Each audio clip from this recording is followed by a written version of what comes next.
We've both been obsessed with consciousness our whole lives. I did a PhD in neurophysiology, and I don't think I understood consciousness any more when I finished the degree than when I started the degree. Why is consciousness so baffling? Because it's everything we have, all we are. So when I need to talk about consciousness, like now, I always say, what is it first, so we understand what it is. And as I said, it is everything. I define it as what goes away in the evening when you go to sleep and comes back the next morning when you wake up. And sometimes it comes back during the night when you dream. So consciousness is all we experience.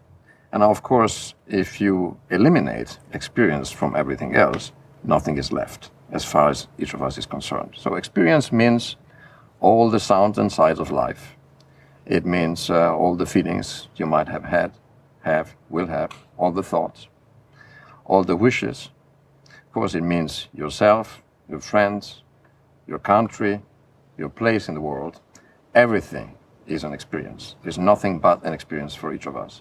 So that's consciousness. And if we weren't in a way for sleep and sometimes for anesthesia, we probably wouldn't even know that it is such an extraordinary gift, how else to call it. Meaning, if it weren't there, for each of us, there would be nothing at all. In fact, none of us would exist in a fundamental sense. So why do some philosophers claim that consciousness is an illusion? That is something best left to themselves, because as I will always emphasize, this consciousness that I have an experience right now is the only thing we are absolutely sure of. You know, Descartes famously said that I think, therefore I am, but he really meant, or at least I would translate it these days as I am conscious, therefore I am. That's the only thing each of us is sure of. Everything else is an inference. That you are conscious is an inference. I suspect you are because you look like me and you act like me. But all I know for sure is my consciousness. So if a philosopher tells me that it's an illusion, I say, well, it's the only illusion there is, and maybe illusion is all we have.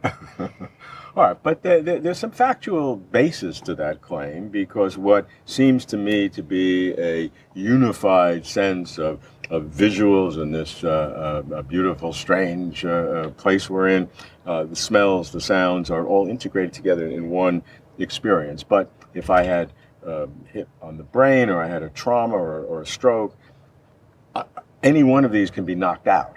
And so pieces of this could disappear. And the claim is that we have all these independent systems that are unified in some interesting way for maybe evolutionary purposes, but in fact they're all coming together, and because of that, it's an illusion that I have this unified sense of consciousness when it's all these independent activities that somehow get unified together. Well, it's not an illusion at all. As I said, it's the only thing that is, I like to say, really real. Okay? So if you want to call what's real an illusion, that's up to you. But I think we have to stick with the notion that consciousness is the one thing we're absolutely sure about.